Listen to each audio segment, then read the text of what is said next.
తిరిగి BCN news కి స్వాగతం. టీడీపీ కూటమి మహిళలను నమ్మించి మోసగించిందని కాంగ్రెస్ పార్టీ నాయకులు తులసిరెడ్డి ధ్వజమెత్తారు. బుధవారం వేంపల్లిలో ఆయన మీడియాతో మాట్లాడుతూ గత ఎన్నికల్లో టీడీపీ కూటమి అధికారంలోకి రావడానికి ప్రధాన కారణం సూపర్ 6 హామీలే అని, ఇందులో ప్రధానమైనది మహిళలకు ఉచిత బస్ ప్రయాణమని అన్నారు. మహిళలు ఈ హామీలను నమ్మి మూకమ్ముడిగా టీడీపీ కూటమికి ఓట్లు వేస్తే కూటమి అధికారంలోకి వచ్చిందని తెలిపారు. అధికారంలోకి వచ్చాక సూపర్ 6 హామీలు అమలు కావడం లేదన్నారు. మహిళలకు ఉచిత బస్ ప్రయాణం ఊసేలేదని విమర్శించారు. రాష్ట్రంలో చంద్రబాబు నాయుడు గారి నేతృత్వంలో టీడీపీ కూటమి అధికారంలోకి వచ్చేదానికి ప్రధాన కారణం ఎన్నికల సందర్భంగా టీడీపీ కూటమి ఇచ్చినటువంటి సూపర్ 6 హామీలు. ఈ సూపర్ 6 హామీల్లో అతి ప్రధానమైంది మహిళలకు ఉచిత బస్సు ప్రయాణం. మహిళలు ఈ హామీని నమ్మారు, మూకమ్మడిగా ఓట్లు వేశారు. పర్యవసానంగా టీడీపీ కూటమి అధికారంలోకి వచ్చింది. అధికారంలోకి వచ్చిన తర్వాత ఆ హామీని టీడీపీ కూటమి విస్మరించింది. ఏరు దాటినంత వరకు ఓడమల్లన్న, ఏరు దాటినాక బోడిమల్లన్న అనే విధంగా ప్రవర్తిస్తూ ఉంది. ఇదే కర్ణాటక రాష్ట్రంలో కాంగ్రెస్ పార్టీ కూడా హామీ ఇచ్చింది ఎన్నికల సందర్భంగా. కర్ణాటకలో కాంగ్రెస్ పార్టీ అధికారంలోకి వచ్చిన నెల రోజుల లోపలనే సిద్ధరామయ్య గారి ప్రభుత్వం ఈ హామీని అమలు చేసింది. ఇక తెలంగాణలో అయితే అధికారంలోకి వచ్చిన 3 రోజుల లోపలనే కాంగ్రెస్ ప్రభుత్వము రేవంత్ రెడ్డి గారి నేతృత్వాన ఈ హామీని అమలులోకి తెచ్చింది. కానీ ఇక్కడ 6 నెలలు దాటిపోయింది, ఇప్పటికే అతిగతి లేదు. ఇప్పటికే అధికారుల కమిటీ ఆల్రెడీ కర్ణాటకలో తెలంగాణలో పర్యటించడం జరిగింది. వాళ్ళు నివేదిక కూడా ఇచ్చారు ప్రభుత్వానికి. దాదాపు నెలకు 250 కోట్ల రూపాయల అదనపు భారం పడవచ్చు, 11,500 మంది అదనపు సిబ్బంది కావాలి, 2,000 అదనపు బస్సులు కావాలని ఆల్రెడీ అధికారుల కమిటీ అటు కర్ణాటకలో తెలంగాణలో పర్యటించి నివేదిక కూడా ఇవ్వడం జరిగింది. ఆ నివేదికను అమలుపరచాలంతే. కానీ ఈ లోపల మళ్ళా రాష్ట్ర ప్రభుత్వం ఏం చేసింది, మళ్ళా మంత్రుల కమిటీ వేసింది. అంటే ఇదంతా కేవలము కాలయాపన కోసమే. ఏదో విధంగా కాలయాపన చేసుకుంటూ ఏదో ఒక సాకు చెప్పి కాలయాపన చేయాలనే ఉద్దేశంతోనే ఆల్రెడీ అధికారుల కమిటీ వేసింది, నివేదిక ఇచ్చారు, మళ్ళీ మంత్రుల కమిటీ వేశారు. రాష్ట్రంలో మహిళలు బహుశా దసరా నుండి దీన్ని ఇంప్లిమెంట్ చేస్తారని చెప్పేసి భావించారు. వాళ్ళ ఆశ నిరాశ అయింది. పోనీ దసరా పోయింది, దీపావళి నుండి ఇంప్లిమెంట్ చేస్తారనుకుంటే దీపావళి పోయింది. కనీసం వచ్చే సంక్రాంతి నుండైనా ఈ యొక్క మహిళలకు ఉచిత బస్సు ప్రయాణం హామీని అమలు చేయాలని కాంగ్రెస్ పార్టీ చంద్రబాబు ప్రభుత్వాన్ని డిమాండ్ చేస్తూ ఉంది. తాళం వేసిన ఇళ్లను టార్గెట్ గా చేసుకుని వరుస చోరీలకు పాల్పడుతున్న ఓ నిందితుడిని అరెస్టు చేసినట్టు ఎస్పీ అద్నాన్ నయీం అస్మి తెలిపారు. పశ్చిమ గోదావరి జిల్లా భీమవరం 1 టౌన్ పోలీస్ స్టేషన్లో ఏర్పాటు చేసిన మీడియా సమావేశంలో ఎస్పీ మాట్లాడుతూ అరెస్టు చేసిన నిందితుడు గోనా వంశీ నుంచి 13,80,000 రూపాయల విలువైన సొత్తును రికవరీ చేసినట్టు తెలిపారు. 210 గ్రాముల బంగారం, 1,200 గ్రాముల వెండి వస్తువులు స్వాధీనం చేసుకున్నట్టు తెలిపారు. నిందితుడు వంశీపై ఉమ్మడి పశ్చిమ గోదావరి జిల్లా వ్యాప్తంగా 9 కేసులు నమోదైనట్టు తెలిపారు. ఈ కేసును చాకచక్యంగా పరిష్కరించిన Bhimavaram DSP Jayasurya, 2 town CI Kalicharan, 1 town CI నాగరాజులను అభినందించారు. 1 టౌన్ 2 టౌన్ రూరల్ లో టోటల్ 9 కేసెస్ ఆఫ్ హెచ్బి 6 జరుగుతున్నాయి. 3 అటెంప్ట్స్. ఈ మంచి అక్యూజ్ గునా వంశీ, వయసు 32 years, ఇక్కడ భీమవరం లోకల్ వాళ్ళు. ఈ సంవత్సరం ఈ 9 offenses ఇక్కడ Bhimavaram 1 town rural police station కింద జరిగింది.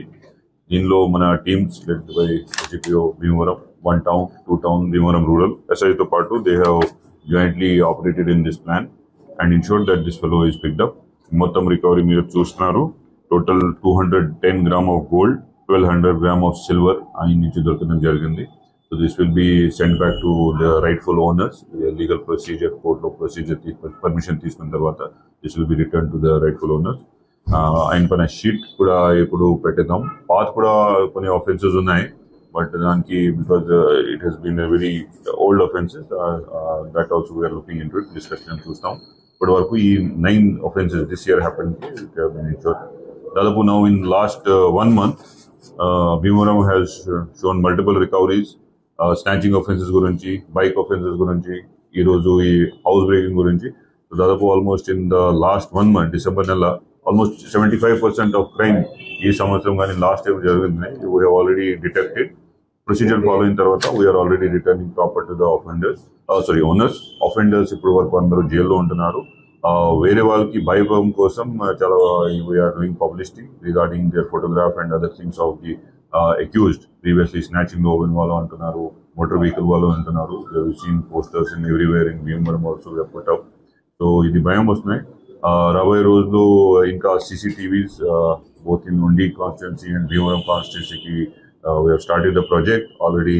Various donors to business వాళ్ళతో మాట్లాడడం జరిగింది. So in next 2 to 3 months almost entire Bhimaram and Undi will be further supplanted with CCTVs. తర్వాత మొత్తం అందరు పోలీస్ స్టేషన్స్ కి ఒక డ్రోన్ పెట్టడం జరిగింది. Will train at least 1 or 2 constables in every police station, if possible lady constable, so that ఒక 5 members 10 members of policemen what they can do sir. ఒక drone చేస్తున్నారు, మంచిగా డ్రోన్ పెట్టి with public private partnership, that also is being followed up. YCP అధికారంలోకి వస్తే CI Subbarao, RI రవిలను వదిలే ప్రసక్తే లేదని మాజీ మంత్రి కాకాని గోవర్ధన్ రెడ్డి తీవ్రస్థాయిలో ఆగ్రహం వ్యక్తం చేశారు. నెల్లూరు నగరంలోని వైసీపీ జిల్లా కార్యాలయంలో ఆయన మీడియాతో మాట్లాడుతూ వైసీపీ అధికారంలోకి రాగానే సీఐ కాకి బట్టలు ఓడదీసి పచ్చచొక్కా వేసుకుని నారా చంద్రబాబు నాయుడు, లోకేష్ వెంట తిరిగేలా చేస్తామని హెచ్చరించారు. విధుల నుంచి పూర్తిగా తొలగిస్తామని హెచ్చరించారు. మాజీ జడ్పీటీసీ, వైసీపీ ఉపాధ్యక్షులు వెంకట శేషయ్యను కూటమి ప్రభుత్వం కుట్రపూరితంగా అరెస్టు చేసిందని కాకాని మండిపడ్డారు. తమ పార్టీ నేతలు, కార్యకర్తలపై అక్రమ కేసులు బనాయిస్తే సహించేది లేదని హెచ్చరించారు.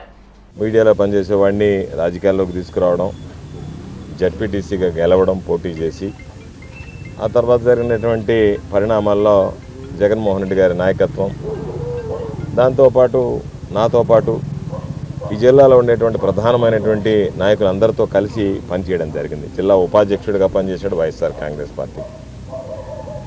ఈరోజు శేషయ్యని ఒక పథకం ప్రకారం రూరల్ పోలీస్ స్టేషన్లో ఉంచి, అంటే ఎఫ్ఐఆర్ కూడా రూరల్ పోలీస్ స్టేషన్కి తీసుకొచ్చిన తర్వాత ఎఫ్ఐఆర్ నమోదు చేసి దాదాపుగా 4 గంటలకు తీసుకొచ్చి 12:20 అయింది. ఇప్పుడు దానికి సంబంధించినటువంటి ఫార్మాలిటీస్ అన్నీ పూర్తి చేశారు. అసలు ఏం జరిగింది, ఎందుకు తీసుకొచ్చారు అంటే విషయం తెలియదు, అత్యంత గోప్యంగా ఉంచడం జరిగింది. ఇప్పుడు రిమాండ్ రిపోర్ట్ అంటే అరెస్ట్కి ముందే ఇవ్వాల్సినటువంటిది అరెస్ట్ చేసి ఈరోజు ఇప్పుడు ఎఫ్ఐఆర్ కాపీ లేదు, రిమాండ్ రిపోర్ట్ ఇప్పుడు ఇచ్చి మెడికల్కి తీసుకెళ్తున్నాం సార్ అని అన్నాడు. అంటే పోలీసులు మాకు ఒక అరగంట ముందు ఏమేమి సెక్షన్లు నమోదు చేశారు, ఏం జరిగిందనేటువంటి దాని మీద వివరణ ఇచ్చారు. అడిగినా కూడా వస్తున్నాం చెప్తామని చెప్పారు తప్ప చెప్పలేదు.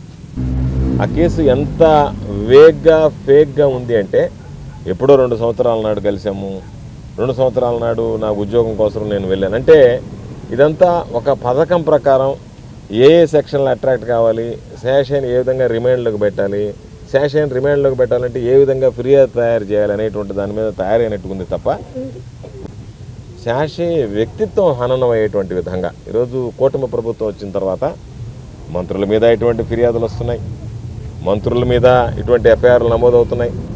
ఆ తర్వాత 2వ రోజు 3వ రోజుకే మనం చూస్తున్నాం. అంటే పోలీసులు ఎంత తప్పుడు ఎఫ్ఐఆర్ నమోదు చేస్తున్నారంటే 2వ రోజు 3వ రోజు కల్లా వెళ్ళి మరలా వాళ్లే హైకోర్టులో మేము తప్పు చేసాము, మేము పొరపాటున ఫిర్యాదు ఇచ్చామని చెప్పినాయి. అయితే కొత్తవన్నీ మీరు పరిచయం చేస్తున్నారు, నేర్పుతున్నారు. ఏ విధంగా రేపు అధికారాలు ఉంటే ఏ విధంగా ఎదుటి వ్యక్తుల మీద మనం ఇబ్బంది పెట్టచ్చు అనేటువంటి దానికి ఇది ఆరంభం మాత్రమే, గుర్తుంచుకోండి. కాబట్టి మేమే గనక అధికారంలో ఉన్నప్పుడు ఇటువంటి కేసులు పెట్టాలనుకుంటే సాక్షాత్తు సోమిరెడ్డి కూడా బయట ఉండేవాడు కాదు ఆయన చేసినటువంటి నేరాలు ఘోరాలకి. కానీ ఎవరిని ఏది పట్టించుకోకుండా వదిలేసాం. కారణం ఏంటంటే హుందాగా రాజకీయాలు వ్యవహరించాలనేటువంటి ఆలోచన. ఎందుకంటే మా నాయకుడు జగన్మోహన్ రెడ్డి గారే ఈరోజు అప్పుడున్నటువంటి కాంగ్రెస్ పార్టీ అనేక రకాలైనటువంటి కుట్రలు కుతంత్రాలు పంతే ఈరోజు జగన్మోహన్ రెడ్డి గారి జైలు జీవితాన్ని గడిపి వచ్చినటువంటి వాడు. కాబట్టి మేము వీటిని కూడా భయపడం, మేము ధైర్యంగా ముందుకు వెళ్ళగలం. కాబట్టి తప్పనిసరిగా ఈ కేసు నేను మరలా చెప్తున్నా, దీనికి సంబంధించి ఎవరైతే దీంట్లో ఈరోజు రాసి పెట్టుకోండి, ఎవరైతే దీంట్లో కావాలని అత్యుత్సాహం చూపించారో వాళ్ళందరూ భారీ మూల్యం చెల్లించుకోక తప్పని పరిస్థితి. వార్తలు ముగించే ముందు ముఖ్యాంశాలు మరొకసారి. పేదల ఆరోగ్యం కోసమే సీఎం రిలీఫ్ ఫండ్ అందజేత పాలకులలో లబ్ధిదారులకు చెక్కులను అందజేసిన మంత్రి నిమ్మల రామానాయుడు. వేమడోల్లో మాజీ ప్రధాని అటల్ బిహారీ వాజ్పేయి జయంతి, దేశాభివృద్ధికి విశేష సేవలందించారంటూ పలువురు వక్తల ప్రశంసలు. మిలిటరీ మాధవరంలో రెవెన్యూ సదస్సు, భూ సమస్యల పరిష్కారమే కూటమి ప్రభుత్వ లక్ష్యమన్న ఎమ్మెల్యే బొలిశెట్టి. భీమవరంలో తాళం వేసిన ఇళ్లలో చోరీలకు పాల్పడుతున్న నిందితుడి అరెస్ట్, 13.5 లక్షలకు పైగా విలువైన సొత్తును రికవరీ చేశామన్న ఎస్పీ అద్నాన్ నయీం మస్మి. ఈ వార్తలు ఇంతటితో సమాప్తం. మరిన్ని వార్తల కోసం VCN digital YouTube channel, Facebook page ను ఫాలో అవ్వండి. అప్డేట్ వార్తల కోసం ప్లీజ్ సబ్స్క్రైబ్.